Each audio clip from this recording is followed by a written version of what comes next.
I'm glad to have you here. Follow my story until the end and comment the city you're watching from. My name is Caroline Foster, and at 71 years old, I never thought I'd be sitting here telling you about how my own family tried to steal everything I had worked for. But sometimes the people closest to you are the ones you should trust the least. My son-in-law Brian punched me in the face. My own daughter Lauren dragged me out by my hair, all because I said no to giving them $3 million. I sat on the curb, bleeding, shivering, and wondering when my child became someone I no longer recognized. But what they didn't know was that I had already prepared for this moment. And 1 hour later, everything began to fall apart for them. I moved in with my daughter, Lauren, the week after I turned 71, not because I couldn't live on my own, not because I needed help climbing stairs or remembering names, but because she said she missed me, said she wanted me closer, said her husband Brian even agreed. At the time, I thought it was love. I didn't realize it was strategy. Their house sat on a quiet street outside Des Moines with a wide porch and a white swing that never got used. Lauren had decorated the guest room in lilac and ivory, my favorite colors. There were new sheets on the bed, and a framed photo of us from her high school graduation sat on the nightstand.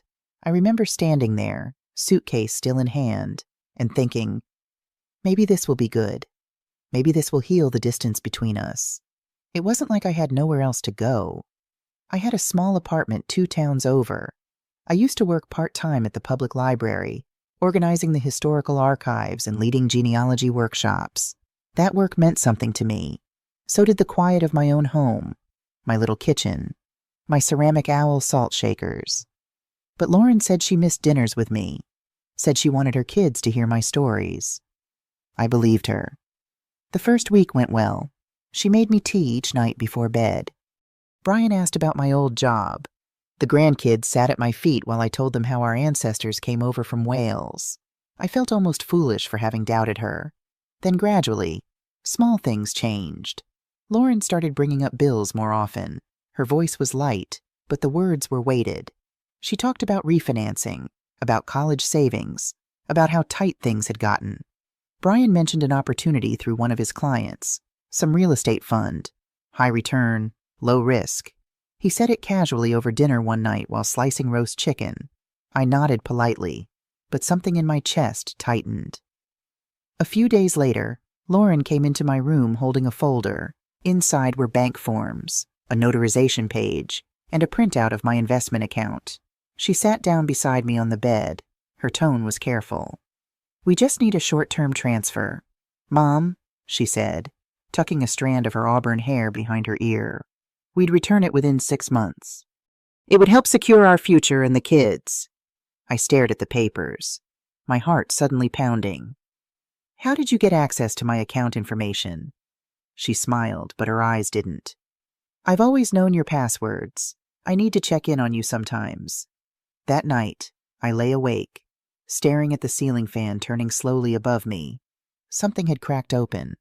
I thought about my late husband, how we'd saved for years, bit by bit, never touching the principal.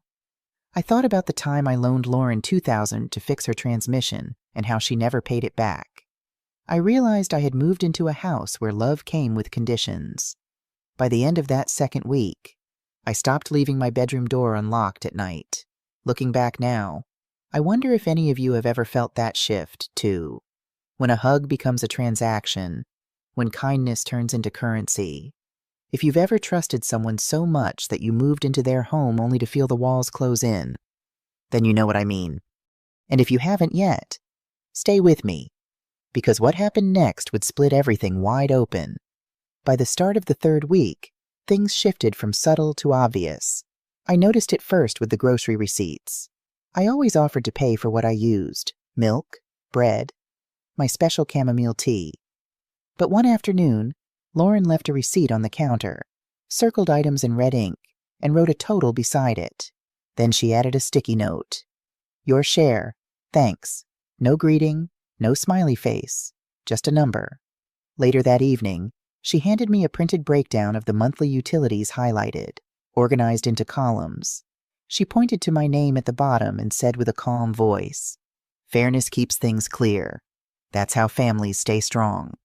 Brian didn't speak much that night, but he did nod in agreement while scrolling on his phone. I didn't argue. I walked upstairs with the paper in hand, sat on the edge of my bed, and stared at the math. The total wasn't outrageous, but the message was louder than the number. They didn't want a mother in their home. They wanted a tenant. A few days later, I found Brian in the kitchen flipping through a small black notebook. When I entered, he closed it too fast. He set it on the counter and smiled like nothing happened. "Beautiful day, isn't it, Caroline?" he said, his voice too cheerful. "I was thinking of grilling tonight." Later that night, when they were out, I checked the drawer where I kept my personal folder. It was slightly out of place. The tabs had been shifted. Some of the documents weren't where I last left them. I didn't need proof to know. I had seen enough over the years to trust my instincts. Something was unfolding behind my back. The next morning over breakfast, Lauren casually brought up estate planning. She tucked her feet underneath her on the chair, something she'd done since she was a little girl. "Mom, have you ever considered simplifying your accounts?" Her voice was casual, like she was asking about the weather. "I read that joint accounts are easier for emergencies." She took a sip of her coffee, watching me over the rim of her mug. "My friend's mother put everything in a trust for her kids," she continued. "No questions later on?" I didn't respond. She kept talking. "It's not about money, Mom. It's about clarity, about preparing for the future, about peace of mind." Brian added that he could help with paperwork if needed. He'd done it for clients. He had templates. He could make the process smooth. I looked down at my cereal. The milk had gone warm. The spoon felt heavy in my hand. What they didn't understand was that I had already planned for my future. My husband and I had set everything up years ago. Our finances were in order. What Lauren and Brian wanted wasn't clarification. It was control. That same afternoon, I called my financial advisor from my car. I didn't want to speak inside the house. I told him to set alerts on all transfers, block any changes, and flag activity from unknown IPs. "Is everything okay, Mrs. Foster?" he asked, his voice concerned. "It's a precaution, Stanley," I said. "Just in case." By the end of that week, Lauren handed me a packet of documents. She said she had gone ahead and drafted a sample transfer of authority just to get the ball rolling. Her tone was casual, like she was offering me a cookie recipe. Her eyes, though, stayed fixed on mine a beat too long. I didn't open the packet. I set it aside and asked her how the kids were doing in school. She didn't push further. But 2 days later, Brian brought it up again. This time, while we were alone in the garage, he was putting away golf clubs, and I was coming in from getting the mail. "Lauren's just trying to help, Caroline," he said, leaning against his shiny black SUV. "You're lucky to have a daughter who cares so much." Then he said with a smile too smooth, "Money only creates drama when people get secretive." I stepped around him, walked back inside, and locked my bedroom door behind me. That night, I reviewed every single account I had. I changed passwords. I wrote down names of people I trusted. I scanned and saved backup copies to a flash drive I hid inside the lining of my suitcase. I didn't sleep much. I wasn't afraid yet, but I had begun to prepare. It wasn't paranoia. It was pattern recognition. And this pattern had shown itself before. I just hadn't wanted to see it until now. The third week blurred into the fourth, and with it came an eerie shift in the house. It was in the way Brian's footsteps grew louder down the hall, in how Lauren stopped knocking before entering my room, and in how the grandkids were suddenly too busy to spend time with me. Small isolations built slowly, then all at once. It began the morning I found my medicine organizer in the wrong drawer. I had placed it under my bed like always, but that day it sat on top of my dresser, open. The Tuesday slot was empty, even though I hadn't taken anything yet. I didn't panic. I didn't accuse. I just tossed the pills and started a new set from my travel stash. I began carrying my essentials in a zipped pouch that never left my side. I stopped leaving my coffee unattended. One afternoon, I overheard Brian in the backyard talking too loud into his phone. He was pacing by the shed, his voice sharp. "We're running out of time," he said, glancing toward the house. She's not as pliable as you said. I couldn't catch every word, but I heard him mention equity, consolidation, and legal guardianship. My blood ran cold. Later that day, Lauren asked if I would mind signing a few forms for her refinance. She said it was just a routine update. I looked at the papers carefully, turning each page with deliberate slowness. "Lauren, why is my name listed as co-owner of the secondary mortgage?" I asked, pointing to the line. She paused just long enough. Then she said it must have been a clerical error. I knew then I had underestimated just how far they were willing to go. That night I pulled out the manila envelope I kept hidden under the liner of my suitcase. Inside were old records from my husband's accounts, notarized copies of my trust, and a full list of my assets. Everything had been kept separate since he passed. That was always our plan. Lauren and Brian didn't know that my name had never been attached to the Iowa house. They assumed I had nothing but the condo and retirement account. But the truth was, I still had access to a diversified portfolio. Some of it offshore. I wasn't rich, but I wasn't dependent. My husband had been a cautious man. "Prepare for the worst, Caroline," he'd always said. "Even from those you love." I never thought that would include our daughter. In the quiet of my room, I could almost hear my husband's voice. "Remember the farm in Ames?" he'd asked me once, when Lauren was still in college. "It's in your name, not ours. Just in case. Just in case our daughter married a man who saw me as a walking checkbook instead of a mother-in-law." Alone in my bedroom, I formulated a plan. Not a confrontation, but a quiet defense. It would take time. It would take precision. But I had both on my side. What I didn't have was the luxury of waiting. The next day I visited the bank quietly. I asked to speak to manager-level staff.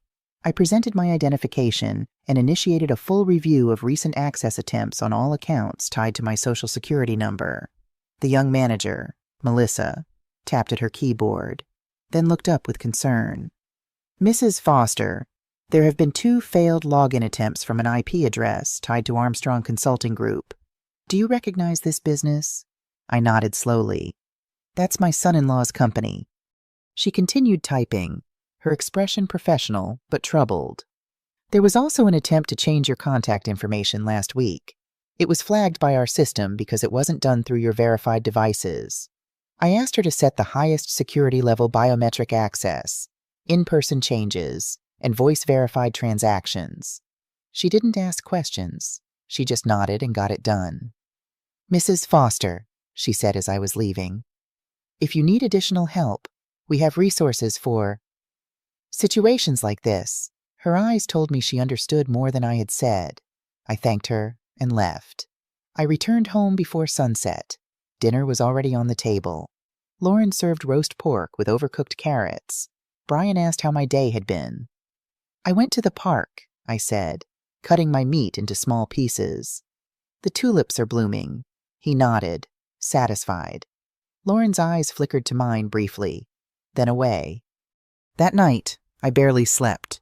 Not from fear, but from a growing sense that something inevitable was about to crack. And it did. 3 days later, I woke to find my room ransacked. My suitcase was unzipped, my drawers pulled open. Even the lining in my coat was torn. My flash drive was gone. I stood silently in the doorway, heart pounding. Then I walked downstairs. Lauren was in the kitchen, stirring coffee with unusual focus.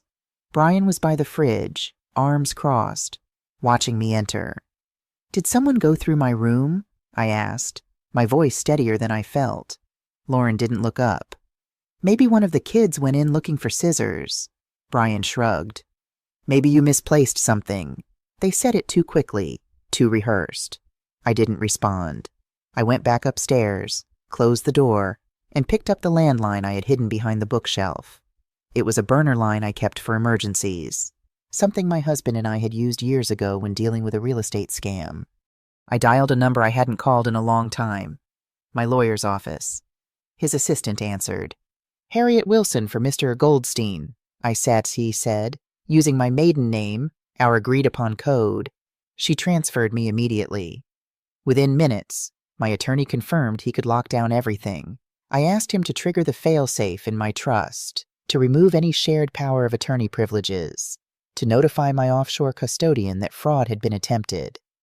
I also want to make a preemptive report to Adult Protective Services, I added. Just to put something on record, I wasn't accusing yet, but I wanted a trace. Then I packed a small overnight bag, only essentials. I didn't run. I didn't cry. I simply acted. That evening, as I came down the stairs, I saw Brian standing by the fireplace, holding my flash drive. He didn't say anything. He looked smug. Lauren stood behind him, her face hard to read. "I'm going out for a walk," I told them. "I need some fresh air." They didn't stop me. They thought they had what they wanted. At the corner of the block, I got into a black sedan waiting for me. My attorney had sent a driver. We drove straight to a safe location I had arranged years ago, a small house in Ames deeded in the name of an old college friend who owed me a favor. The next day, I froze all joint assets, placed a fraud alert, transferred everything into a protected, irrevocable trust, and for the first time in weeks, I slept, not deeply, but without looking over my shoulder. The silence in the safe house was different. It didn't echo like the big house. It wrapped around me like a warm coat. For the first time in weeks, I could hear my own breath again. I sat at the kitchen table that evening with a cup of peppermint tea, looking at the stack of documents my lawyer had sent over.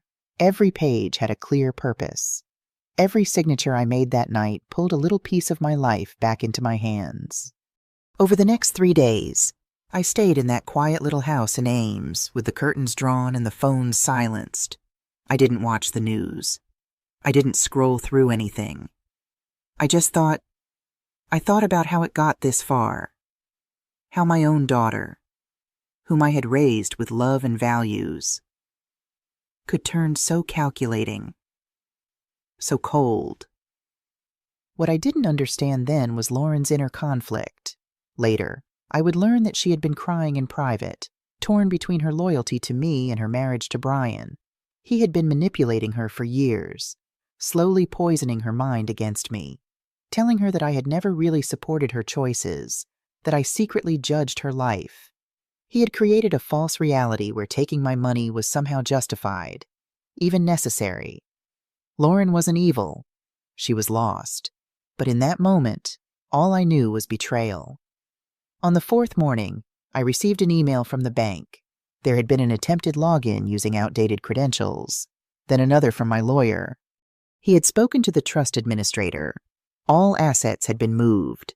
The new structure was untouchable, irrevocable, and the successor trustees I had named long ago, 2 women from my reading group, both retired professors, were now legally in charge if anything ever happened to me. That same afternoon, I requested a call with the lead investigator at Adult Protective Services. They had already opened a quiet inquiry just as a precaution. I gave them everything, every incident, every document, every photo I had discreetly taken of the drawer after it was rifled through. I gave them a timeline down to the hour of when I began noticing the manipulation. I wasn't pressing charges, not yet, but I wanted a record. The officer I spoke with was patient and precise.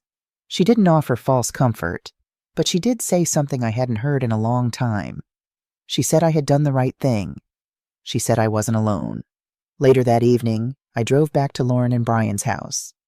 Not to stay, just to collect some personal items I couldn't leave behind.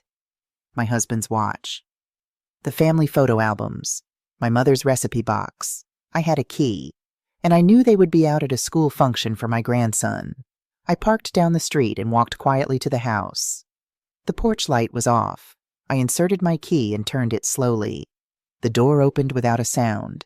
I stepped inside, listening for any movement. The house was silent. I moved up the stairs to my old room, pulled out a canvas tote bag, and began filling it with my treasures. Family photos, my jewelry box with my mother's pearls, the handwritten letters from my husband when we were dating. These weren't valuable to anyone but me. I was just zipping the bag when I heard the front door open. Voices drifted up, Brian's commanding tone, Lauren's quieter responses. They were home early. I froze, clutching the bag to my chest. Footsteps on the stairs, heavy, determined. Brian's. "I thought I saw a light up here," he called out. Then he appeared in the doorway. His expression shifted from confusion to anger when he saw me. "What the hell are you doing here?" he demanded. "Getting my things," I said simply, standing my ground. Lauren appeared behind him, her eyes widening. "Mom, we thought you were... We didn't know where." "I've been safe," I said. "Safer than I was here." Brian stepped forward, his face darkening. "You think you're clever, don't you? Locking up the account, setting up some trust. You think that changes anything." I looked at my daughter, not at him. "Lauren, there's something you need to know. I've had a forensic accountant go through all the paperwork you've been asking me to sign. Do you know what they found?" Lauren glanced uncertainly at Brian, then back to me. "The documents would have transferred all my assets to Brian's personal accounts, not family accounts. Not to you, not to the children, just to him." I saw the moment of doubt cross her face. The first crack in Brian's carefully constructed narrative. Brian stepped between us. "She's lying, Lauren. She's old, confused. You know how she gets." That's when I pulled out the printed analysis from my bag, prepared by my attorney and the forensic accountant. I held it out to Lauren. "See for yourself." Brian lunged forward, grabbing for the papers. "This is none of your business anymore." I stepped back, but he caught my arm, twisting it painfully. Before I could react, his other hand formed a fist, and he struck me across the face. The pain exploded like a firework. I staggered backward, tasting blood. Through my daze, I heard Lauren scream, not at Brian, but at me. "Look what you made him do!" she shrieked, her face contorted with misplaced anger and fear. "Why couldn't you just help us? Why do you always have to control everything?" I steadied myself against the wall, shocked not by the blow, but by her reaction. In that moment, I saw how deep Brian's manipulation had gone. He had completely rewritten her reality. "Get out!" Lauren grabbed my hair, pulling me toward the stairs. "Get out of our house!" Pain shot through my scalp as she dragged me down the hallway. I tried to break free, but her grip was firm, fueled by a rage I had never seen in my daughter before. At the top of the stairs, I finally wrenched away, nearly falling. I clutched the banister, looking back at Lauren and Brian. He stood behind her, his hand on her shoulder, his expression triumphant. "I found the key documents in your trust," I said, my voice shaking but determined. "I know about the $3 million you were trying to get. And I know about the other families, too. The Hendersons, the Wongs. You've done this before." Brian's face shifted, the confidence faltering just slightly. "The FBI Financial Crimes Unit has everything now," I continued. "They're looking into all of Armstrong Consulting's client accounts, especially the elderly clients." Now genuine fear flashed across his face. Lauren looked confused, turning to him. "Brian, what is she talking about?" I didn't wait for his answer. I made my way down the stairs, still clutching my bag of memories. At the front door, I turned back one last time. "I never stopped loving you. Lauren, when you're ready to see the truth, I'll be there." I walked out into the cool night air, my cheek throbbing, my heart heavier than I thought possible. I got into my car and called 911 reporting the assault. Then I sat there, waiting for the police, watching the house where I had once thought I'd find family again, sitting on the curb outside their house, blood trickling from my split lip. I waited for the police to arrive. I was shivering despite the mild evening, not from cold but from shock. How had my own child become someone I no longer recognized? But as the distant sound of sirens grew closer, I felt a strange calm settle over me. Brian and Lauren thought they had won. They thought they had beaten me, humiliated me, taken everything. What they didn't know was that I had already prepared for this moment, and 1 hour later, when the police took Brian in for questioning and served him with a restraining order, everything would begin to fall apart for them. Sometimes the strongest power isn't in fighting back, it's in being 3 steps ahead. The police arrived within minutes, their red and blue lights painting the quiet suburban street in urgent colors. 2 officers approached me where I sat on the curb. One knelt beside me, a woman with kind eyes and practiced calm. "Ma'am, are you Caroline Foster?" she asked, taking in my swollen cheek and bloodied lip. I nodded, wincing at the movement. "I'm Officer Martinez. Can you tell me what happened?" I told her everything, not just about the assault, but about the financial manipulation, the documents, the theft of my flash drive. My voice remained steady, despite the throbbing pain in my face. Years of cataloging historical archives had taught me the value of precise details. "We'll need to take photos of your injuries," Officer Martinez said. "And I strongly recommend medical attention." The second officer was already at the door, Brian answering with Lauren hovering anxiously behind him. I could hear his voice, smooth and reasonable, floating down the driveway. "A misunderstanding. My mother-in-law has been confused lately. Fell and hit her face on the banister. The ambulance arrived as the officers were questioning them separately. The EMT cleaning my cut told me I'd need stitches. As they helped me onto the stretcher, I saw Brian watching from the doorway, his face a mask of concerned son-in-law. Only I could see the cold calculation behind his eyes. At the hospital, a doctor with silver-streaked hair gently stitched my lip while a social worker sat nearby, clipboard in hand. "Mrs. Foster, I'm Sarah from Elder Services," she said once the doctor finished. "Would you feel comfortable telling me a bit more about your living situation?" I appreciated her directness. No patronizing questions about whether I was confused or imagining things. Just a professional woman doing her job, treating me like a person with agency. "I've been documenting everything," I told her, reaching for my purse and pulling out a small notebook.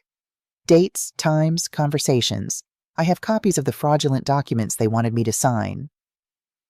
Sarah's eyebrows rose slightly. "That's unusually thorough."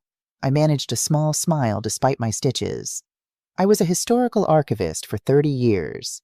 Documentation is second nature. What I didn't tell her was how difficult the legal process would be. In the coming days, I would learn that financial elder abuse cases are notoriously hard to prove.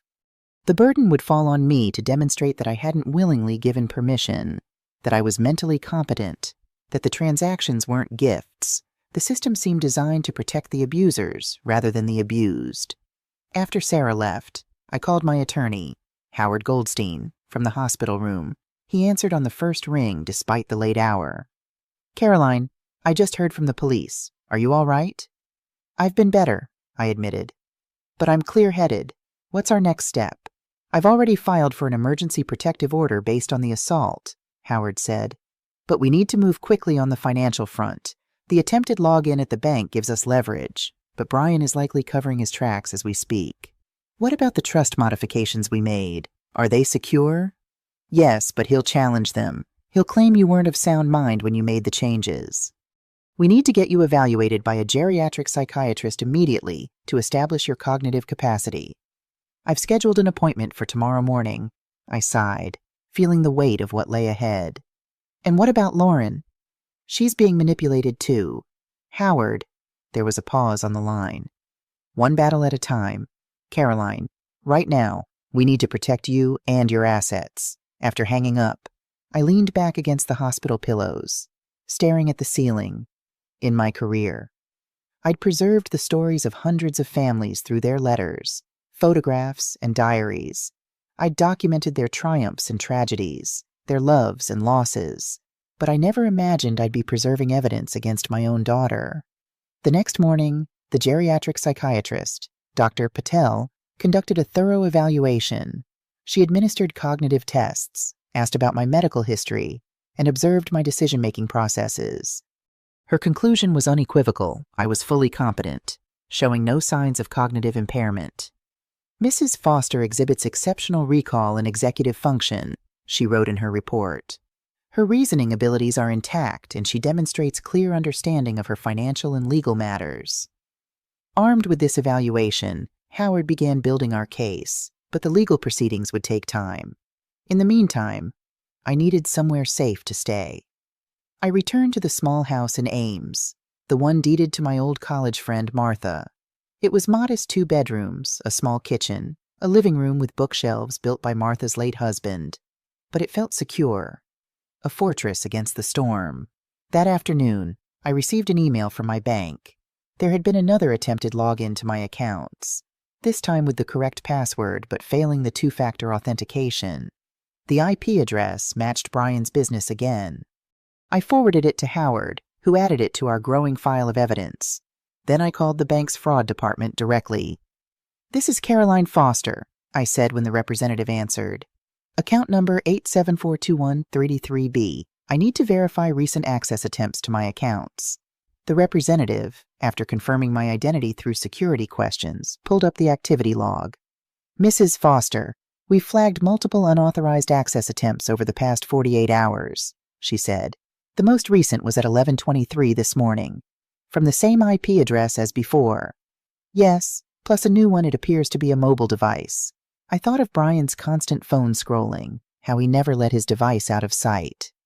"I need the highest level of security possible," I said. "No changes without in-person verification and my government ID. We've already implemented those protocols based on your previous request," she assured me. "Your accounts are secure." What I didn't know then was that Brian had already contacted another bank where I held investments, claiming to be acting as my financial advisor. Fortunately, they too had security protocols that prevented him from gaining access. But his persistence showed how determined he was to get his hands on my money. Back at Martha's house, I began cataloging my assets systematically. My late husband Thomas had been meticulous about our finances, insisting on diversification and security.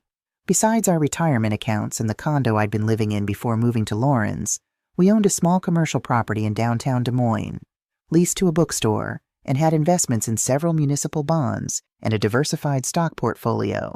The most significant asset, unknown to Lauren and Brian, was the farmland outside Ames' 60 acres of prime Iowa soil that had been in Thomas's family for generations. He had transferred it solely to my name a year before his death, sensing even then that our daughter's husband might one day pose a threat to our legacy. "Land endures, Caroline," Thomas had told me. "When everything else fails, the land remains."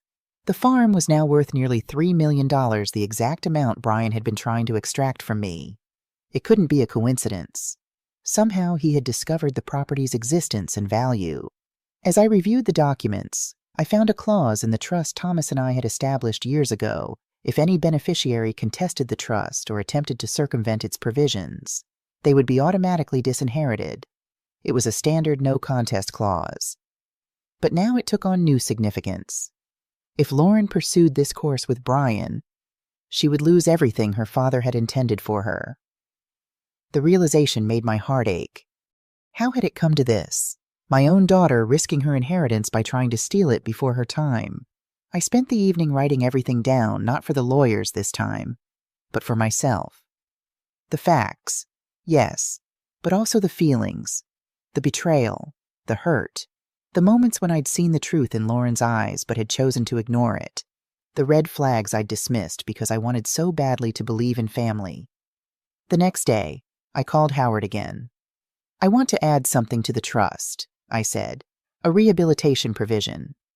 "What do you have in mind?" he asked. "If Lauren separates from Brian and undergoes financial counseling, the no-contest provision would be waived. She would be reinstated as a beneficiary."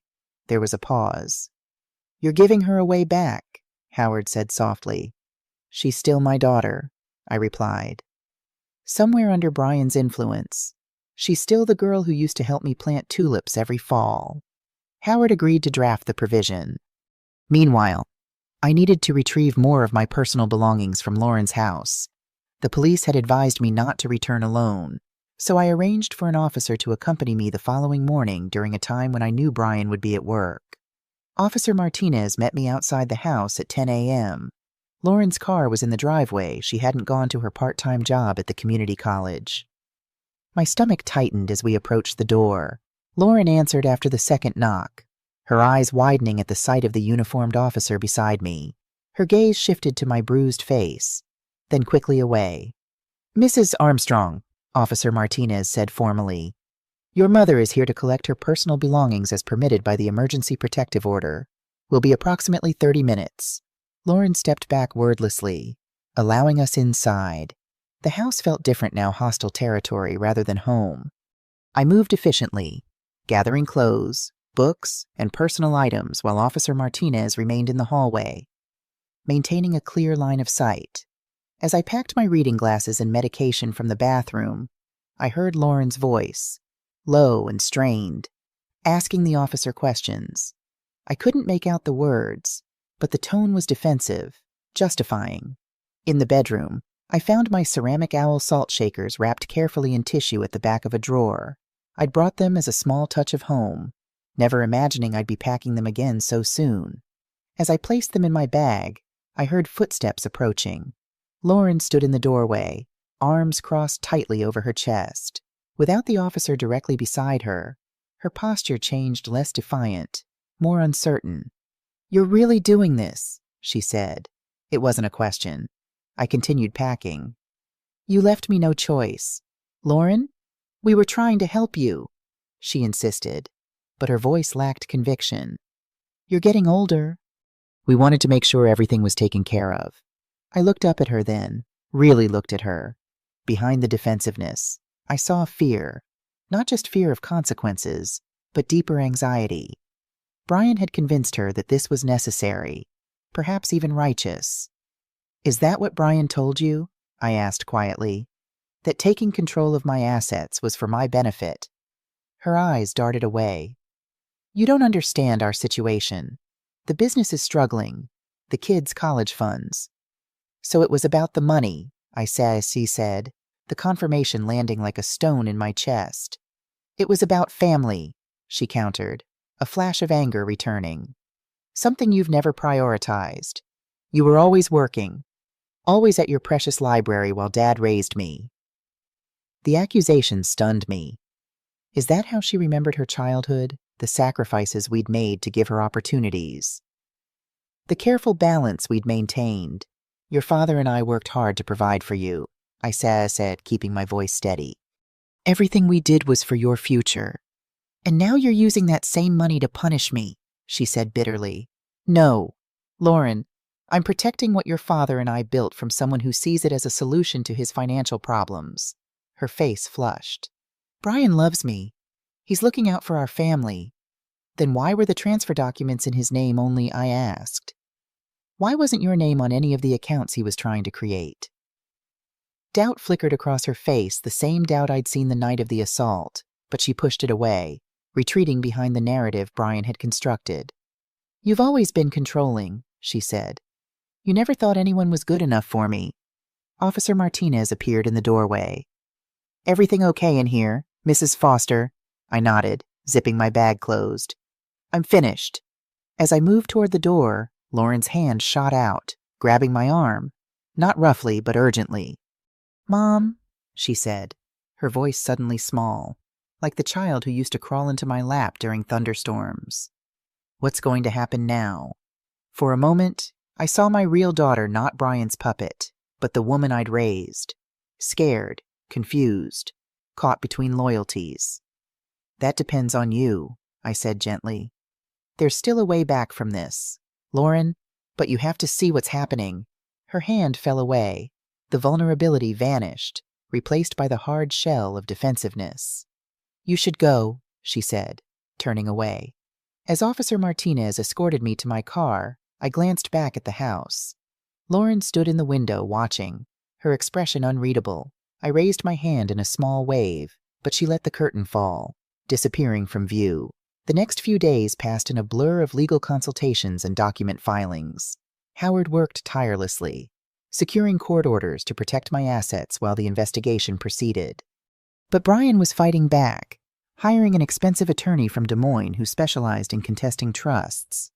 "He's claiming you've been manipulated by outside parties who want access to your money," Howard told me during a strategy session at his office. "Specifically, he's named me and your friend Martha as co-conspirators who've isolated you from your family." I couldn't help but laugh, despite the seriousness of the situation. "Martha has been in Arizona caring for her sister for the past 3 months. She doesn't even know about any of this." Howard didn't smile. "It's a common tactic in these cases. They're trying to portray you as a victim, just not their victim.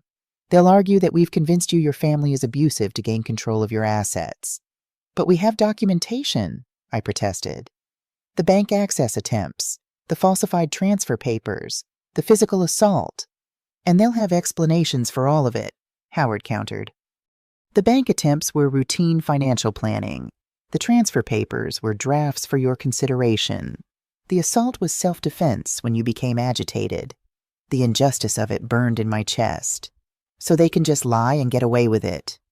Howard leaned forward, his expression serious. No, Caroline, they won't get away with it. But fighting them requires strategy, patience, and absolutely impeccable documentation, which, fortunately, you've provided. He pulled out a thick folder copies of all the records I'd kept, enhanced by his legal team's research. We've discovered something interesting about Brian Armstrong, he said, opening the folder. This isn't his first attempt at financial manipulation. He slid a document across the desk, a complaint filed 3 years earlier by an elderly client of Armstrong Consulting, alleging that Brian had redirected investment funds into his personal accounts. The case had been settled quietly, with a non-disclosure agreement. There are 2 more like this, Howard continued. All settled, all hushed up, but they establish a pattern. I stared at the paperwork, a cold clarity washing over me. He's done this before. Yes, and he's gotten away with it. Until now. As I drove back to Martha's house, my mind raced with this new information. Had Lauren known about these other cases? Was she complicit, or another victim of Brian's manipulation, when I arrived? A police car was parked outside. My heart jumped had something happened. Had Brian somehow found where I was staying? Officer Martinez stepped out as I approached, her expression reassuring. Nothing to worry about, Mrs. Foster. Just following up on some information that came in regarding your case. She explained that another complaint had been filed against Brian Armstrong that morning, this one from his former business partner, alleging financial impropriety and fraud. When cases like yours become public, it often encourages others to come forward, she said. People who might have been afraid to speak up before. Inside the house, I made tea while Officer Martinez reviewed new security measures with me, changing my routine, varying my driving routes, installing a simple security system that Martha had agreed to over the phone from Arizona. We don't anticipate any physical danger, she assured me. Mr. Armstrong has no history of violence outside of the incident with you, but financial abusers can become unpredictable when their schemes collapse. After she left, I sat at the kitchen table, turning my wedding ring around my finger, a habit from 40 years of marriage that I'd never broken. Thomas would have known how to handle this. He'd always been the strategic one, thinking 3 moves ahead while I focused on the present. But perhaps I'd learned more from him than I realized. I'd anticipated Brian's moves, secured my assets, documented everything. I was fighting back in my own way. My phone rang an unknown number. I hesitated, then answered. Mrs. Foster. A woman's voice, unfamiliar. This is Rebecca Wong from First Midwest Bank's Fraud Department. We've detected some unusual activity regarding your accounts that we'd like to verify with you. My guard went up immediately. This could be legitimate, or it could be Brian attempting a new angle. I'm happy to discuss this, I said carefully, but I'll need to verify your identity first. I'll call the bank's main number myself. Of course, the woman said, sounding relieved rather than offended. That's exactly the right approach. I'll be at extension 4727. I hung up, found the bank's official number online, and called. After being transferred to extension 4727, I heard the same voice. Thank you for being cautious, Mrs. Foster, Rebecca said. We're seeing an increase in sophisticated phishing attempts targeting older account holders. She explained that someone claiming to be my financial advisor had visited their branch that morning, attempting to gain information about my investment portfolio. He had business cards in a convincing manner, but lacked the proper authorization codes. Our teller followed protocol and declined to provide any information. Rebecca assured me. But we wanted to alert you that someone is actively trying to access your accounts. I thanked her for the warning and added First Midwest to the list of institutions with enhanced security on my accounts. Then I called Howard to update him. This is good for our case, he said after I explained. It shows ongoing attempts despite the protective order. I'll add it to the file and notify the prosecutor. That evening, I received a text message from an unfamiliar number. Mom, it's Lauren. Brian took my phone. We need to talk, please. I stared at the message, suspicion and hope warring within me.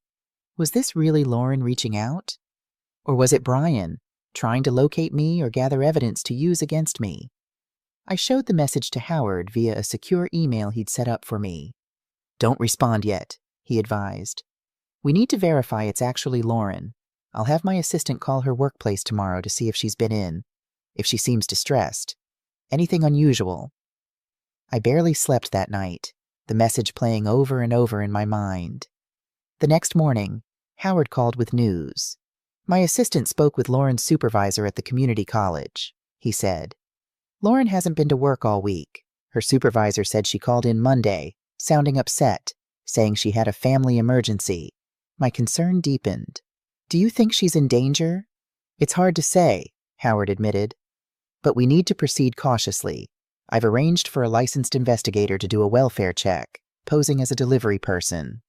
She'll report back this afternoon. The hours crawled by as I waited for news. I tried to distract myself by organizing my documents, creating a timeline of events that Howard could use in court. But my mind kept returning to Lauren, to the uncertainty in her eyes when I'd collected my belongings, to the brief moment when her defenses had dropped. Finally, around 4 p.m., Howard called back. The investigator made contact, he reported. Lauren answered the door, appeared physically unharmed but emotionally distressed. Brian's car wasn't in the driveway, and she was alone except for the children. The investigator observed security cameras recently installed around the property. So she's being watched, I said, the implications sinking in. It appears so, Howard agreed. But there's more. While at the door, Lauren whispered to the investigator, asking if she had been sent by you. When the investigator hesitated, Lauren slipped her a note before closing the door. My heart raced. What did it say? Just 5 words. Tell my mother I'm sorry. The simple message cracked something open inside me, grief and hope intermingled. Lauren was reaching out. Somehow, something had shifted. What do we do now? I asked. We need to establish a secure way to communicate with her, Howard said. And we need to move quickly before Brian realizes she's having doubts. We devised a plan. Howard would send a package to Lauren containing documents she needed to sign regarding her father's trust, a legitimate reason for contact that wouldn't arouse Brian's suspicion. Hidden within the paperwork would be a prepaid phone and instructions for secure communication. The package was delivered the next day. That evening, as I sat reading in Martha's living room, the burner phone I'd been given rang. Mom, Lauren's voice was hushed, urgent. Are you okay? I saw what he did to your face. The police came and I'm fine, I assured her, relief washing over me at the sound of her voice, her real voice, not the defensive mask she'd worn at the house. Where's Brian now? At a client dinner. The kids are asleep. I only have a few minutes. Her words tumbled out rapidly. Mom, I'm so sorry. I didn't know what he was planning. He told me we were just consolidating accounts to help you manage things as you got older. But then I found documents on his computer transfers to offshore accounts, power of attorney forms with just his signature. Why didn't you come to me? I asked, trying to keep accusation from my tone. She was quiet for a moment. I was scared, she finally admitted. He's different at home than what people see. When I questioned him about the documents, he got so angry. He said if I didn't help convince you, we'd lose everything. The house, the kids' college funds. He said it was your fault for being selfish. My heart sank at this manipulation Lauren had endured. Have you thought about leaving? I asked carefully. Where would I go? Her voice cracked. He controls all our accounts. I don't even have access to my own paycheck anymore. And the kids... Lauren, listen to me, I said firmly. There are resources, people who can help. You're not trapped. You don't understand, she whispered. He has everything monitored, my phone, my computer, even the house. These cameras aren't for security. They're to watch me. The control Brian exerted was even more extensive than I'd feared. Lauren, I have to go, she cut in suddenly. His car just pulled in. I'll try to call again when I can. The line went dead. I sat in the silence of Martha's living room, the implications of what I'd learned settling over me like a heavy blanket. This wasn't just about my money anymore. My daughter was living under surveillance, isolated and afraid. I called Howard immediately, relaying everything Lauren had told me. "This changes things," he said grimly. "We're not just looking at financial abuse now, but domestic control and emotional abuse. I'll contact the prosecutor first thing tomorrow. We may be able to expand the protective order to include Lauren and the children." "She's afraid to leave," I said. "He's convinced her she has nowhere to go." "That's typical in these situations," Howard replied. "Abusers isolate their victims, make them dependent, but we can help her see options." The next morning, I woke to pounding on the front door. I approached cautiously, peering through the peephole. Brian stood on the porch, his face contorted with rage. "I know you're in there! Caroline," he shouted, pounding again. "Open the door. I know Lauren called you." My blood ran cold. How had he found me? And what had he done to Lauren? I didn't open the door. Instead, I retreated to the kitchen and called 911, keeping my voice low. "There's a man at my door violating a protective order," I said to the dispatcher. "He's becoming violent." As I waited for the police, Brian's shouting grew louder, more threatening. "You've ruined everything," he yelled through the door. "Years of planning, all destroyed because you couldn't just sign the papers like a good mother-in-law." I heard glass shatter. He'd broken a window. Terrified, I retreated to the bathroom, locking the door and clutching the phone as the dispatcher assured me officers were minutes away. Brian's footsteps thumped through the house, getting closer. "Where are you?" "Caroline." His voice was eerily calm now. "We need to talk about Lauren, about how you've poisoned her against me." The bathroom doorknob rattled. I pressed myself against the far wall, heart hammering. "She told me everything," he said through the door. "How you've been planning this for months. How you never intended to help us, even after all we did for you." It was all lies.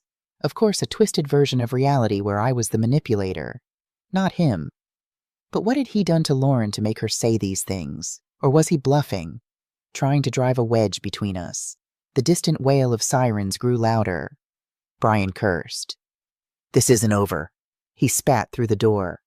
"You've taken my wife, my children, my reputation. I won't let you take everything else, too." His footsteps receded rapidly. By the time the police arrived, he was gone, leaving behind a broken window and a house in disarray. As Officer Martinez took my statement, her radio crackled with an update. Brian Armstrong had been apprehended 3 blocks away, attempting to flee in his vehicle. "Mrs. Foster," Officer Martinez said, her expression grave. "We need to check on your daughter immediately. If Mr. Armstrong came here in this state—" I didn't need her to finish the thought. While another officer secured the scene, Martinez drove me to Lauren's house, lights flashing but siren silent. As we pulled up, I saw Lauren sitting on the front steps, a small suitcase beside her. Her face was bruised, one eye swollen. I was out of the car before it fully stopped, rushing to my daughter. She looked up, tears streaming down her face. "Mom," she whispered, falling into my arms as I reached her. "I'm so sorry. I'm so sorry." As I held her, feeling her body shake with sobs against mine. I knew we had a long road ahead. But in that moment, on those steps, something broken began to heal. My daughter had found her way back to me, emerging from Brian's shadow into the light of truth, and I would do whatever it took to help her rebuild. The day after Brian's arrest, I sat with Lauren in Howard's office, the gravity of our situation settling around us like heavy fog. Lauren's bruised face told a story that no legal document could fully capture, the culmination of years of manipulation and control that had finally erupted into physical violence when his scheme collapsed. "Let me get this straight," Howard said, glancing up from his yellow legal pad. After Lauren received our package and called Caroline, Brian checked her phone records. Lauren nodded, wincing as the movement aggravated her injuries. "He has monitoring software on everything: my phone, my laptop, even the house phones. When I came back upstairs after calling Mom, he was waiting for me, holding up his tablet with the call log displayed." "And that's when he assaulted you?" Howard asked gently. Lauren's eyes dropped to her hands, clasped tightly in her lap. He didn't hit me at first. He just screamed, asked what I'd told her, if I'd ruined everything. When I wouldn't answer, he grabbed my shoulders, shook me. Then she touched her swollen eye. Then he lost control. I reached over, covering her trembling hands with mine. She didn't pull away. "What about the children?" I asked, my heart aching for my grandchildren. "They were asleep. I made sure they didn't see anything." Lauren's voice broke.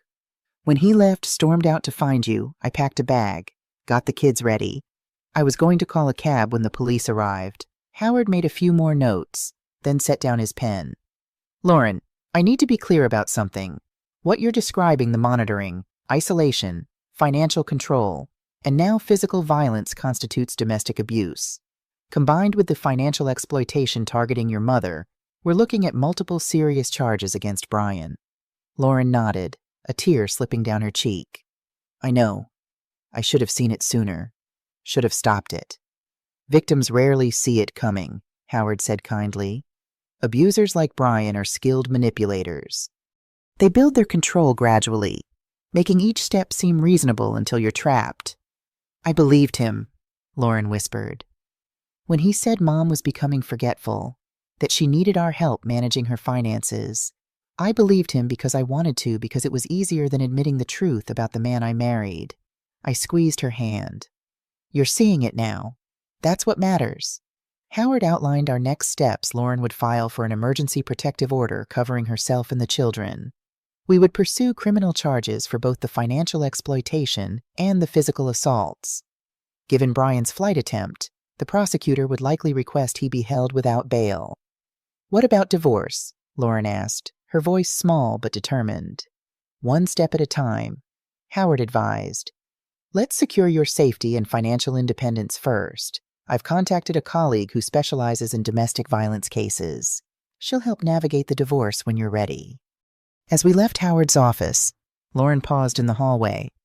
"Mom, where will we go, the kids and I? We can't go back to that house." "You'll stay with me," I said without hesitation. "At Martha's place. There's room for all of us." Lauren's relief was palpable. "Are you sure after everything I've done?" "You're my daughter," I said simply. "And those children are my grandchildren. We're family, real family, not the twisted version Brian created." That afternoon, we collected the children from the temporary care of Lauren's friend Susan. 9-year-old Emma and 6-year-old Jake were confused and frightened, aware that something serious had happened, but unsure what it meant. Lauren explained in age-appropriate terms Daddy had done something wrong and needed to face consequences. For now, they would be staying with Grandma. As we settled into Martha's house, I watched Lauren with her children patient despite her exhaustion, answering their questions honestly but gently. In those interactions, I saw the daughter I'd raised, not Brian's puppet. She had found her way back to herself. That evening, after the children were asleep, Lauren and I sat at the kitchen table with mugs of chamomile tea. The bruises on her face were darkening, a visible reminder of what we'd escaped. "I keep thinking about when it started," she said, staring into her mug.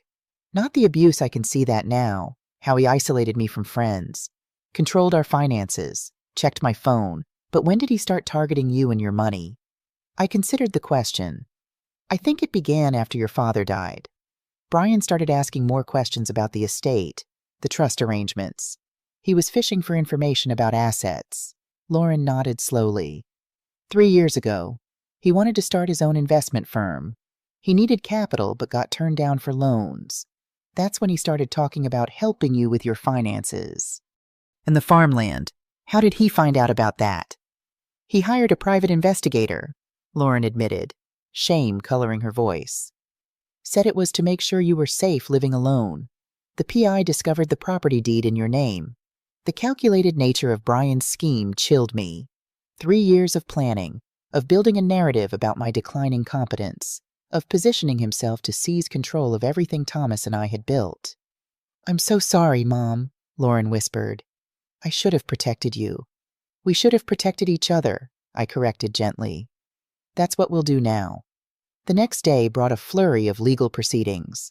Brian was formally charged with domestic assault, violation of a protective order, attempted financial exploitation of an elder, and breaking and entering. The judge denied bail, citing his flight risk and the seriousness of the charges. But our legal battles were just beginning. As Howard had predicted, Brian's expensive attorney filed motions challenging everything the validity of my trust modifications. Lauren's testimony, even my mental competence despite Dr. Patel's evaluation. He's trying to drag this out, Howard explained during our weekly update meeting. Wear us down, deplete resources, hope we'll settle for less, just to end it. He doesn't know who he's dealing with, I said, surprising myself with the steel in my voice. I cataloged and preserved historical documents for 3 decades. I know how to play the long game, Howard smiled. That's the spirit. And there's good news, the FBI has taken an interest in the case. My eyebrows rose. The FBI, financial crimes against elders have become a priority for them, especially cases involving multiple victims. Brian's previous settlements with other clients raised red flags. They're investigating whether his entire business was essentially a front for defrauding vulnerable clients. This development changed everything. Within days, FBI agents interviewed me about my experiences with Brian, particularly interested in the documents he had tried to get me to sign. They also spoke with Lauren about what she had witnessed in the business. He had a list, she told them. Potential clients, all elderly, all with significant assets. He called them transitions, people transitioning into retirement who needed help managing their finances. As the investigation expanded, more victims came forward. 3 former clients described similar patterns, Brian gaining their trust, gradually taking control of their finances, then diverting funds into his own accounts. The amounts were smaller than what he'd attempted with me, but the pattern was identical. Meanwhile, I focused on rebuilding life with Lauren and the children. Emma and Jake were resilient, adjusting to life at Martha's house with the adaptability of youth. We established routine school, homework, family dinners. I read to them every night, the same stories I'd once read to Lauren. Lauren began therapy, working through the years of manipulation and control. Some days were harder than others. She would swing between anger and grief, between determination and doubt. I gave her space when she needed it, support when she asked. One evening, about a month after moving in, Lauren found me sorting through old photographs in the living room. "What are you doing?" she asked, settling beside me on the sofa. "Creating a timeline," I explained, showing her the albums I'd organized chronologically. Not for the lawyers this time, for us. To remember who we were before Brian, who we can be again. Lauren picked up a photo herself at 12, proudly holding a science fair ribbon. "I'd forgotten about this," she said softly. "First place for my project on agricultural soil erosion. Dad helped me build the display." "You worked on it for weeks," I recalled. "So determined to get every detail right." "Like you," she said, looking up at me. "Dad always said I got my meticulousness from you." We spent hours going through the albums, rediscovering our shared history. The camping trips Thomas had insisted on, despite our mutual dislike of tents. Lauren's high school graduation. The day she got her acceptance letter to Iowa State. "You know what I remember most about that day?" Lauren asked, touching the photo of her younger self, ecstatic with her college acceptance. "You canceled your evening archive meeting to take me out for dinner. Just the 2 of us." "Of course I did," I said. "It was important." "But your work was important too," she insisted. "You never made me feel like I came second, but I knew your career mattered to you. That's why it hurt so much when Brian said—" She stopped abruptly. "When Brian said what?" I prompted gently. Lauren hesitated. "He told me you resented having a child, that you would have had a more prestigious career if you hadn't been tied down with me. That's why you worked so much to escape." The cruel lie took my breath away. "Lauren, no, never. Your father and I wanted you more than anything. My work at the library was meaningful to me. Yes, but you were my greatest joy." "I know that now," she said. "But he was so convincing. He would twist things, use small truths to sell big lies until I couldn't tell what was real anymore." That night, I added another provision to the rehabilitation clause in my trust. If Lauren completed her therapy program and financial independence training, she would not only be reinstated as a beneficiary, she would be named co-trustee alongside me, with full transparency into all assets and decisions. It wasn't just about the money. It was about restoring what Brian had stolen from us trust. 3 months after Brian's arrest, we received notice of a probate court filing. Brian's attorney had petitioned for a formal hearing to declare me unfit to manage my estate, claiming I was mentally compromised and being isolated by outside parties for financial gain. The irony would be amusing if it weren't so cruel. I told Howard during our emergency meeting. Howard wasn't smiling. This is a desperate move, but potentially dangerous. Brian's attorney is claiming that your recent trust modifications were made under duress and that Lauren's testimony is coerced. That's absurd, Lauren protested.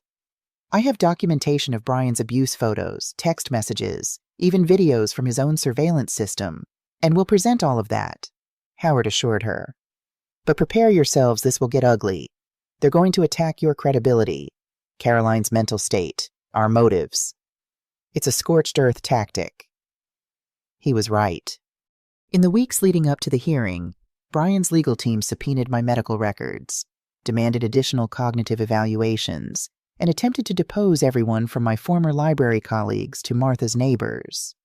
They're fishing, Howard explained, looking for anyone who might support their narrative that you've changed dramatically in recent months or that you've expressed confusion about financial matters. I refuse to be intimidated. They won't find it because it doesn't exist. I've been managing my own finances since Thomas died 10 years ago, without a single missed payment or poor investment decision. Meanwhile, the FBI investigation continued expanding.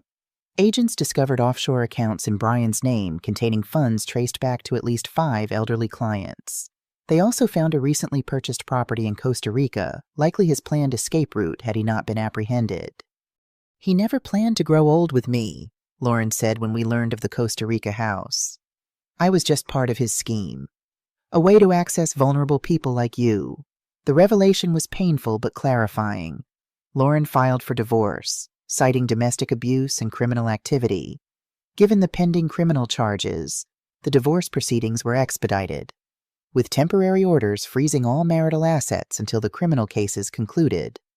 As the probate hearing approached, Howard prepared me extensively. They'll try to provoke you, he warned. Make you appear emotional, irrational. Remember, the judge needs to see you as composed and fully competent. I spent decades handling fragile historical documents worth millions, I reminded him. I know how to remain calm under pressure. On the morning of the hearing, I wore a navy suit I hadn't touched since Thomas's funeral. I brushed my hair smooth and pinned it back. I carried no bag, only a folder with my name on it and a heart that had learned not to shake. The courtroom was colder than it looked. I sat beside Howard, Lauren on my other side. Brian was at the defense table, dressed in an orange jumpsuit his bail still denied due to the FBI charges. He looked smaller somehow, less intimidating without his tailored suits and practiced smile. His attorney spoke first, painting me as disconnected, volatile, prey to manipulation. He used words like isolated, withdrawn, emotionally unstable. Then he introduced their witnesses, 2 of Brian's business associates who claimed they'd observed me appearing confused at social gatherings. On cross-examination, Howard methodically dismantled their testimony. One witness admitted he'd only met me twice at company events. The other revealed that Brian had offered to forgive a substantial business loan in exchange for his testimony. Then came our turn. Howard introduced Dr. Patel's evaluations, statements from my former colleagues and friends, and the detailed timeline of Brian's manipulation attempts. He walked through the pattern of control and coercion, then placed the letter I'd written on the record. At Howard's suggestion, I had written directly to the court, not as a legal pleading, but as a personal statement. 4 pages, detailing my life, my relationship with Lauren, the moment I realized she had changed, and the painful journey back to each other. The judge read it silently at the bench. When she looked up, she said only this: "It is rare in my courtroom to see such clarity from someone being accused of incapacity." She dismissed the petition without delay, calling the filing not just unfounded but an abuse of process. She referred the matter for further review by the State Bar Association, suggesting potential sanctions against Brian's attorney for filing frivolous claims. We walked out without a word to Brian or his lawyer. There was nothing left to say. Back home, I made tea and sat on the balcony for the first time since moving to Martha's house. The sky was wide, pale gold. The air smelled like rain. Later that evening, I received an email from a small women's advocacy group. Someone at the court had passed along my letter. They asked if I would speak at an upcoming forum not about the legal case, but about resilience, about reclaiming identity, about surviving quiet betrayals. I closed the laptop, not ready yet. But the thought stayed with me because maybe healing didn't look like closure. Maybe it looked like this: a quiet place, a name restored, and a voice that had finally found its volume again. A week after the probate hearing, I received a letter from the office of a federal investigator. It was addressed to me directly, not through Howard, not through any legal channel. Hand-signed, tidy font, no red tape, just a quiet sentence at the bottom. We are reopening the inquiry into Armstrong Consulting Group based on new evidence of systematic elder exploitation. My fingers didn't tremble when I set the letter down. I didn't feel fear, just a tightness in my chest that told me the past wasn't finished with me yet. The next day, I met with the investigator, a man named Agent Daniels. He looked far too young to be holding such power, but his eyes were patient. He explained that several suspicious financial transfers had been flagged in the broader investigation into elder exploitation in our county, and two names kept recurring: Brian Armstrong and his former business partner, Jason Wells. We believe Armstrong Consulting was essentially a front for identifying and targeting vulnerable seniors with significant assets, Agent Daniels explained. Based on the records we've seized, they had a three-phase approach: identify prospects through financial seminars for retirees, build trust through small legitimate services, then gradually take control of their assets. I listened, giving him what I had: not just facts, but the story behind the numbers. How Brian had slowly gained access to my digital accounts. How he had pushed me to sign over power of attorney without giving me time to think. How I had once believed this was normal, even loving. Agent Daniels leaned forward. Mrs. Foster, you're not their only victim, but you're the only one who successfully fought back with documentation. Most others either lost everything or settled quietly out of fear or embarrassment. He told me they had subpoenaed banks for voice recordings tied to wire transfers. In one of them, a man identified as my son-in-law used my full name and social security number to authorize a transfer I had never approved. The voice wasn't yours, Agent Daniels confirmed. We've run audio analysis. It appears Mr. Armstrong was using voice manipulation software to impersonate older clients. The sophisticated nature of the scheme stunned me. This wasn't opportunistic theft, it was calculated. Organized fraud targeting the vulnerable. How many victims are we talking about? I asked. Agent Daniels hesitated. We've identified 23 so far, but there could be more. Total financial impact exceeds $12 million. The number was staggering. 23 elders, many probably living on reduced means now, their retirements decimated by Brian's greed. What happens next? I asked. The U.S. Attorney's Office is preparing an indictment with multiple counts of wire fraud, identity theft, elder abuse, and money laundering. Given the scope and interstate nature of the crimes, Mr. Armstrong is facing significant federal prison time. That night, I sat alone in the living room with every light off. Just the hum of the refrigerator in the next room. I didn't cry. I didn't shake. But I felt it, that low hum of reckoning. It didn't taste like vengeance. It tasted like gravity. 2 days later, my friend Patrice stopped by. She had been supporting us from a distance, respecting our need for privacy during the legal proceedings. Now she brought a binder thick with reports and recommendations. Remember that foundation you mentioned? She asked. The one to help elder abuse survivors rebuild financially. I've been doing some research.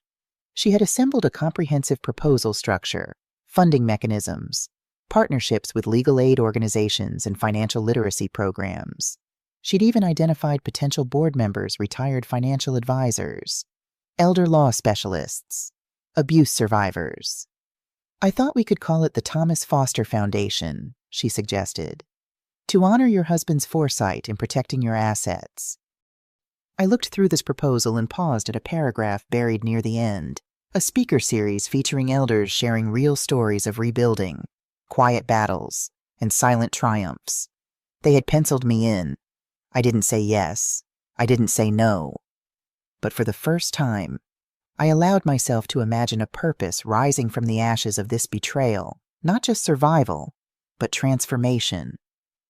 The week after my meeting with the FBI, Lauren received notice that her divorce proceedings could move forward separately from Brian's criminal case. It was a small victory, but significant legal acknowledgement that she was a victim, not an accomplice. I keep thinking about what comes next, she said as we walked through a nearby park, watching Emma and Jake race ahead on the path. I haven't been independent in so long. I'm not sure I remember how. You'll relearn, I assured her. Day by day. Lauren had enrolled in paralegal courses at the community college where she'd previously worked in administration. I want to understand the legal system that failed so many of Brian's victims, she explained. Maybe help others navigate it better than we did. Her transformation wasn't just professional. In therapy, she was confronting painful truths about her marriage, how Brian had systematically undermined her confidence, isolated her from friends, and rewritten her history, including her relationship with me. He would take real events and twist them, she explained one evening. Like when you missed my piano recital because of that archive emergency. He'd bring it up years later as evidence you didn't prioritize me, conveniently omitting how you arranged a special performance just for you and Dad the next day.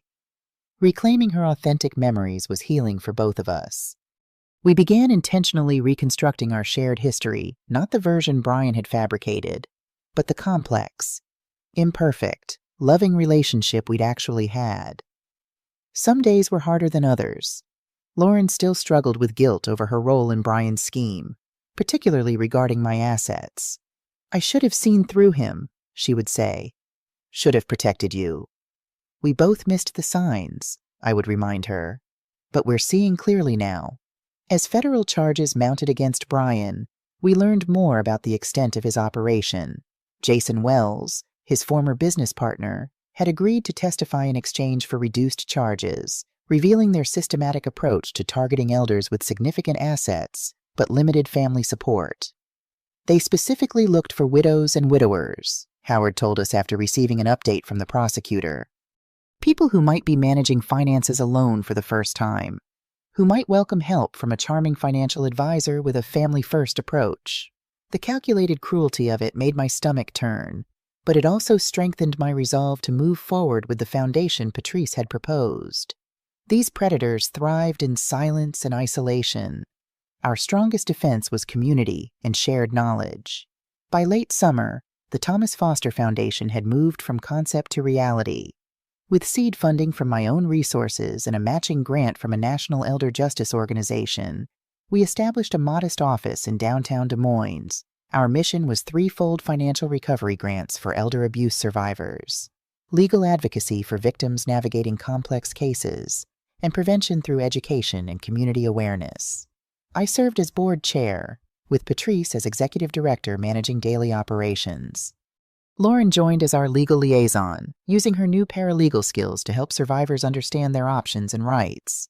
The work gave her purpose beyond being Brian Armstrong's victim or even Caroline Foster's daughter. She was becoming her own person again, defined by her contributions rather than her trauma. The first foundation event was small a workshop at the public library where I had once worked. 20 attendees, mostly seniors and social workers, gathered to discuss financial safety and warning signs of exploitation. I hadn't planned to speak personally. I was there to introduce our organization and mission. But when an elderly gentleman raised his hand and quietly admitted his son-in-law had been pressuring him about his savings, the room fell silent. I set aside my prepared remarks and told him the truth. Not everything, just enough. I told him I was 71, that I had raised a daughter I loved with everything in me, that I had watched her walk away, not in one loud moment, but in 100 quiet choices. I told him about legal resources, about setting boundaries, about trusting his instincts. But mostly I told him about waking up about the day I realized survival was not the end goal. That dignity mattered more than peace. That no inheritance, no bloodline, no shared last name could ever outrank the voice inside when we finally say enough. There were no cheers, no applause, just silence and a few tears. But that silence felt different now. Not the silence of shame, but the silence of recognition. Afterward, a woman named Eloise took my hand. She was 73. Her son had taken her home equity line and vanished. She hadn't told anyone until that night. As she spoke, her voice cracked, but she didn't stop. And I realized that this was the true legacy, not the foundation, not the courtroom victory, not even the name I had cleared. It was the simple fact that somewhere in that room, someone had breathed a little easier because I had spoken first. Brian's federal trial was scheduled for the following spring. Howard warned us it would be extensive, with multiple victims testifying, but now we had something we hadn't had before: a community of support, others who understood, who believed us without question. On a crisp fall afternoon, Emma and Jake burst through the door after school, excited about a class project requiring family history. "Grandma, can you help us make a family tree?" Emma asked, already spreading papers across the kitchen table. As I sat with my grandchildren, helping them trace our lineage back to Wales, I thought about legacy, what Brian had tried to steal, what he could never touch. Not just money or property, but the stories that connected us, the values that shaped us, the love that endured despite everything. Lauren joined us, adding names and dates she remembered from her own childhood projects. Together, we built a visual representation of our family's journey, the triumphs and tragedies, the love stories and losses, the branches that grew in unexpected directions. When we finished, Jake pointed to the tree trunk where we'd written foster family. "But what about Dad?" he asked innocently. "Where does he go?" Lauren and I exchanged glances. The question we'd been anticipating finally spoken aloud. Lauren knelt beside her son. "Dad made some bad choices that hurt our family," she said gently. "He's not living with us anymore, but he'll always be part of your story."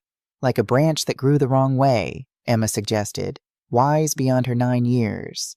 "Something like that," Lauren agreed. "But look at all these other strong branches, Grandma. Great-Grandpa Thomas, your great-great-grandparents from Wales. They're all part of who you are, too." That night, after the children were asleep, Lauren and I sat on the porch swing that, unlike the one at her old house, actually got used. The evening air carried the first hint of autumn crispness. "I've been thinking about the house," Lauren said quietly. "Our old house. I can't imagine going back, but we can't stay with you forever." "You can stay as long as you need," I assured her. "Martha's already extended the lease indefinitely." "I know, but—" Lauren hesitated. "The kids need stability, their own space, and honestly, so do I." I had anticipated this conversation. "What if we sold the farmland?" I suggested. "Not all of it, but enough to buy you a new place somewhere without those memories, without his surveillance cameras and control." Lauren looked surprised.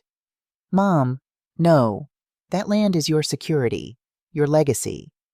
"You and the children are my legacy," I corrected her. "The land is just dirt and trees, valuable dirt and trees, admittedly, but still just property."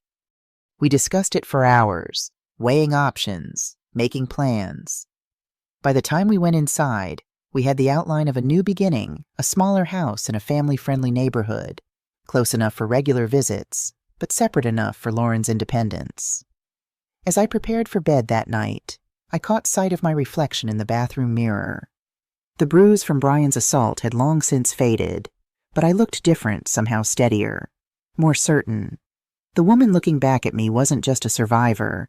She was a builder, creating something new from the wreckage of betrayal. I thought about the foundation workshops scheduled for the coming months, the speaking engagements I'd finally agreed to, the grant applications we were reviewing for abuse survivors. From the ashes of what Brian had tried to destroy, something meaningful was growing. The next morning, I woke early and took my usual walk around the neighborhood. The air was cool, the sky just beginning to lighten. As I rounded the corner near the park, I saw an elderly woman I recognized from our workshop. She was walking her small dog, enjoying the quiet morning like me. We exchanged smiles, a silent acknowledgement passing between us. No words needed to be spoken. We were both still here, still walking forward, still claiming our place in the world. By the time I returned home, Lauren was in the kitchen making coffee, the children setting the table for breakfast. Normal moments that once seemed impossible. "Good walk?" Lauren asked, handing me a steaming mug. "Yes," I said, accepting it gratefully. "A very good walk." In that simple domestic moment, I felt it not closure, which suggests an ending, but openness, the freedom to move forward without the weight of what had been stolen, the space to build something new. Brian had tried to take everything from me, my assets, my daughter, my dignity. But in fighting to protect what was mine, I had discovered strength I didn't know I possessed. And in that strength, I had found something even more valuable than what I was protecting: my voice. What would you do if you were in my place? Have you ever been through something similar? Comment below and tell me the city you're watching from. If you appreciated my story, you might also enjoy 2 other channel favorites, The Inheritance Switch and When My Son-in-Law Tried to Put Me in a Nursing Home.